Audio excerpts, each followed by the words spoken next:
Louvado seja nosso Senhor Jesus Cristo, para sempre seja louvado. Bom dia, meu irmão, minha irmã, que é o Padre Daniel, da Paróquia de Santana, em São Joaquim, Antônio Carlos.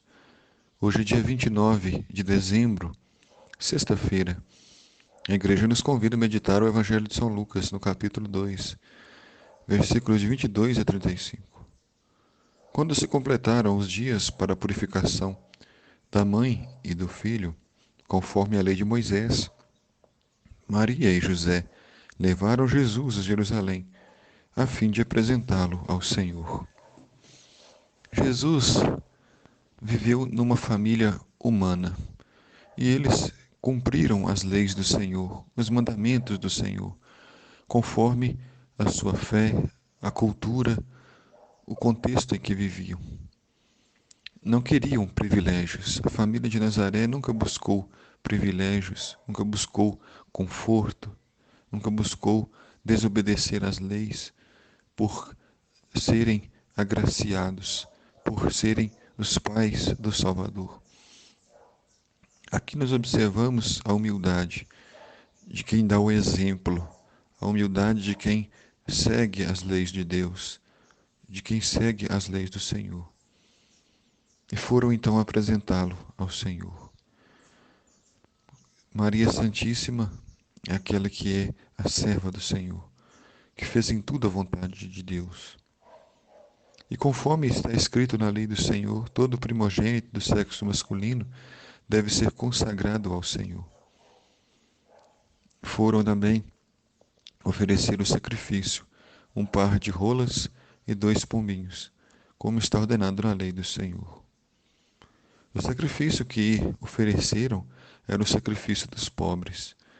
Os ricos ofereciam bodes, carneiros, touros, enquanto que os pobres poderiam oferecer um par de rolinhas. E em Jerusalém havia um homem chamado Simeão, o qual era justo e piedoso, e esperava a consolação do povo de Israel. O Espírito do Senhor estava com ele, e lhe havia anunciado que não morreria antes de ver o Messias que vem do Senhor. Nem todos os sumos sacerdotes, os mestres da lei, os doutores eram pessoas ruins. Haviam bons líderes religiosos, haviam justos profetas, haviam pessoas de muita fé, movidos pelo Espírito Santo. E Simeão era um homem assim, justo, fiel e piedoso.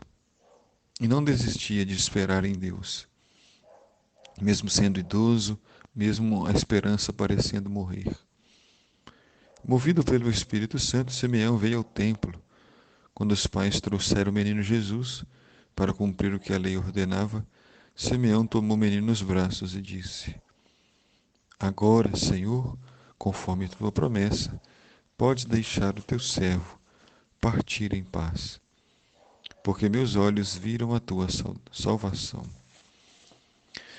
Importante observar que no meio daquela multidão que peregrinava ao templo de Jerusalém, aquele casal com aquela criança passou despercebido aos olhos dos distraídos, mas não aos olhos de Simeão, pois Simeão era justo, homem de oração e movido pelo Espírito Santo de Deus, e foi capaz de ver o que ninguém viu, foi capaz de perceber o que ninguém percebeu, a presença do Senhor no templo. Para percebermos a presença de Deus na nossa vida, é preciso estarmos atentos, é preciso termos o olhar da fé. E Simeão disse: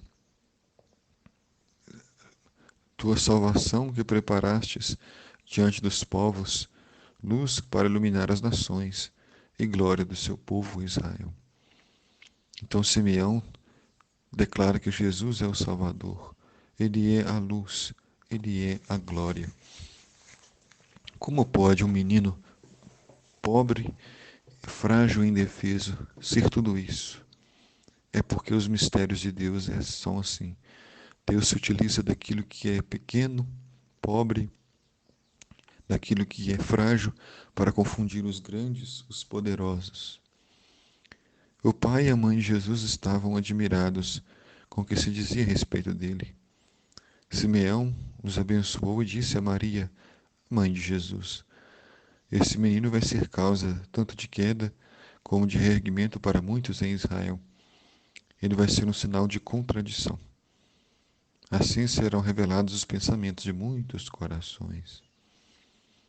Jesus vai ser sinal de queda para os poderosos, mas os humildes vão ser restabelecidos. Quanto a ti, uma espada transpassará a sua alma. Simeão profetiza os sofrimentos de Maria, pois ela está unida a Jesus. E quem está unido a Jesus está unido à cruz, mas também à glória e à ressurreição. O Senhor esteja convosco, Ele está no meio de nós. Abençoe-vos Deus Todo-Poderoso, o Pai, o Filho e o Espírito Santo. Amém.